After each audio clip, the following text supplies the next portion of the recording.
Qaraar biitiin halkanii guyyaa isin bira jirru bariyaan keen.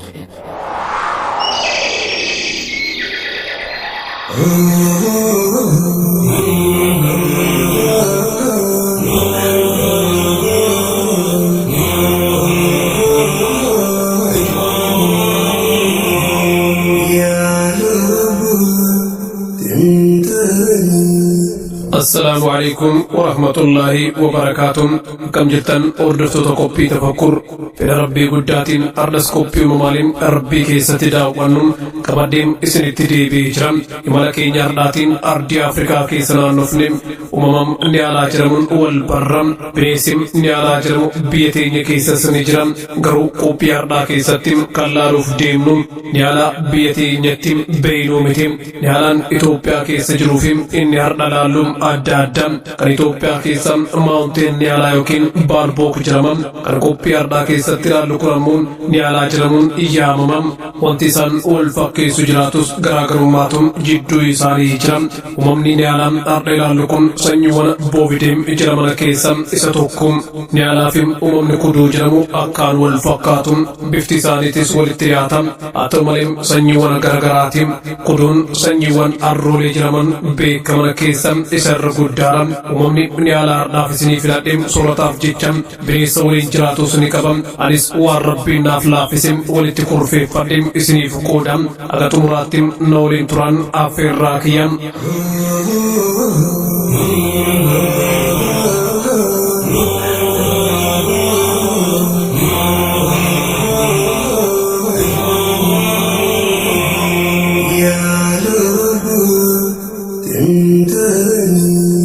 Kormaa fi dhaltuun Niyaalaa garaagarummaa qabu. Dhaltuun uumama diir jedhamuun wal fakkaatti gaafan qabdu.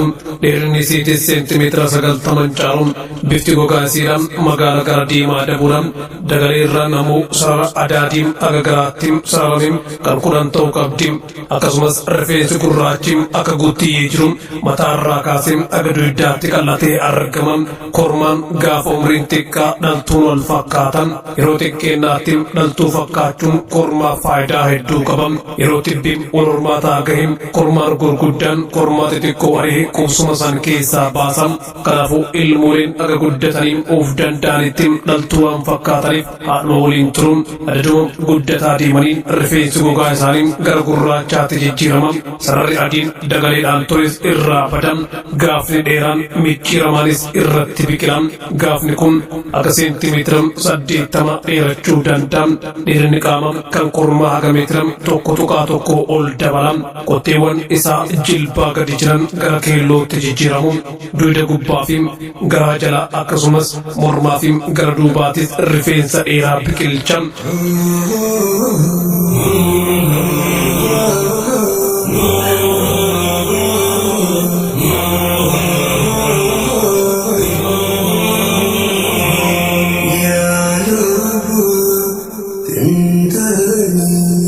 Dhaltuuleen Niyaalaa gamtaan jiraachuu filatu. Qubsumni tokkos miseensota aga 30 qabaachuu danda'a. Kormaan adaduma guddataa deemuun jireenya kophaa jiraachuu filata.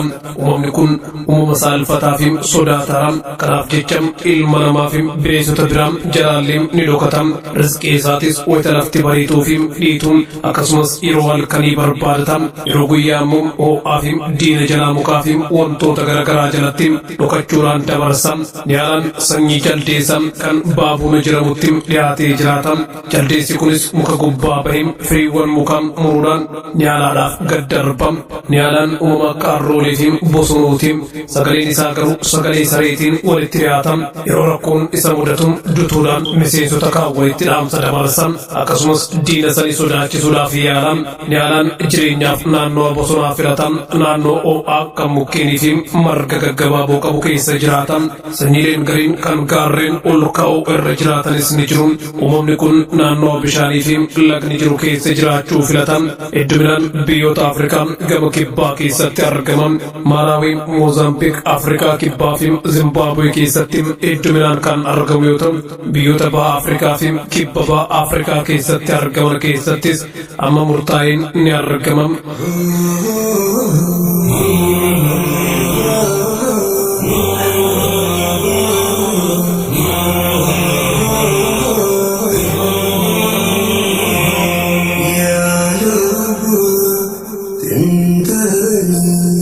akkuma sanyiiwwan arrooliim niyaalaanis warra marga sooratan keessatti ramadamam.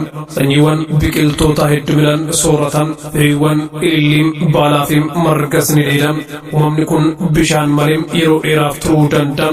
Bishaan isa barbaachisuun sooratuma sooratu keessaa argatan. Gama biraatiin niyaalaan diina hedduu qabam. Leenciin, sardiidni, waraabessii fi qeerransi warra uumama kana adamsanii sooratan keessaa warra ijoodha.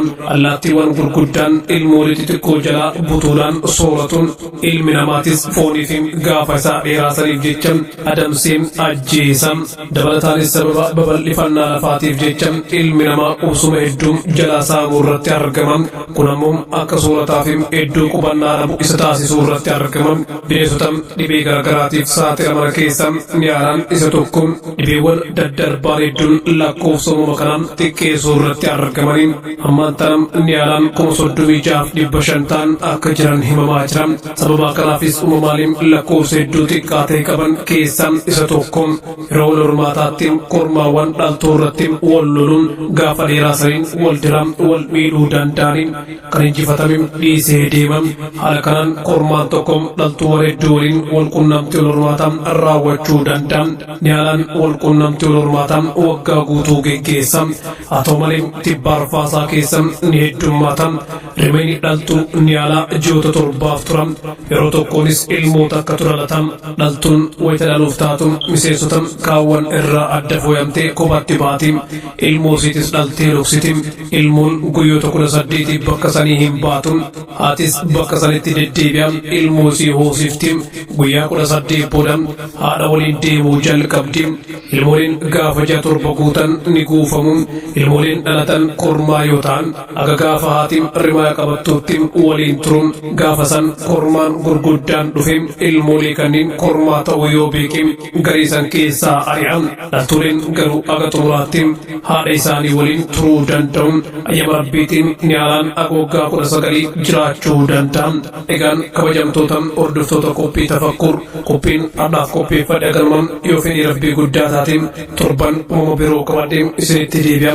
Hangasiif qophii afur wajjin turtii gaarii qabaadhaa isiniin jecha asumaan nagaa isinitti dhaammadha. Wassalaamu alaikum warahmatullaahi